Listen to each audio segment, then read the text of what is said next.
Changing from heel to forefoot strike doesn't eliminate impact forces. It simply shifts 50% of the load from your knees directly to your Achilles tendon. For decades, the barefoot running movement convinced us that heel striking is a biomechanical error.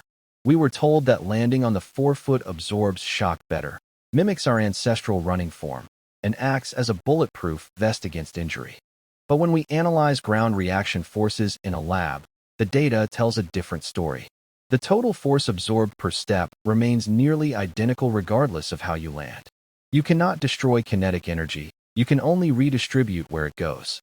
This leads to the joint loading trade-off. Heel striking creates higher torque at the knee and hip. Forefoot striking eliminates that initial impact transient, but increases the mechanical load on the ankle, calf, and Achilles tendon by approximately 15 to 20%. Think of your leg as a shock absorption system. If you stiffen the ankle to land on your forefoot, the calf muscle must contract eccentrically to control the descent. If you land on your heel, the quadriceps and skeletal structure take that eccentric beat down. A massive study involving over 1,300 U.S. Army soldiers analyzed injury rates between strike patterns. The conclusion? No significant difference in injury rates. The injury types changed based on the loading pattern, but the injury frequency did not. Furthermore, forcing a non-natural strike pattern ruins your running economy. Your body self-optimizes for the lowest metabolic cost.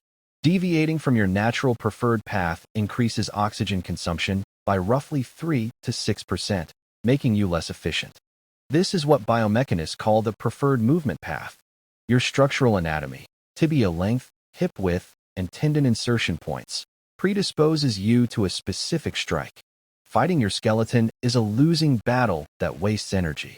Even among elites, uniformity is a myth. At the 2017 World Championships Marathon, 67% of the top finishers were heel strikers. If heel striking was inherently slower or more injurious, natural selection at the elite level would have eliminated it. So, when should you change? Only under specific pathology. If you have chronic runner's knee, patellofemoral pain, shifting forward can offload the joint. If you battle Achilles tendinopathy, sticking with a heel strike protects the tendon. The danger lies in the transition itself. Rapidly switching to a forefoot strike without months of calf conditioning is the #1 cause of new metatarsal stress fractures and Achilles ruptures in recreational runners. Instead of obsessing over foot position, focus on cadence. Increasing your step rate by 5 to 10% naturally reduces overstriding and brings the foot closer to your center of mass, reducing impact transients without forcing a mechanic change. To summarize, heel striking is not an error. Changing your strike merely shifts the load, it doesn't remove it.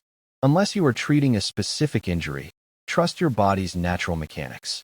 Run naturally, optimize cadence, and stop overthinking your landing.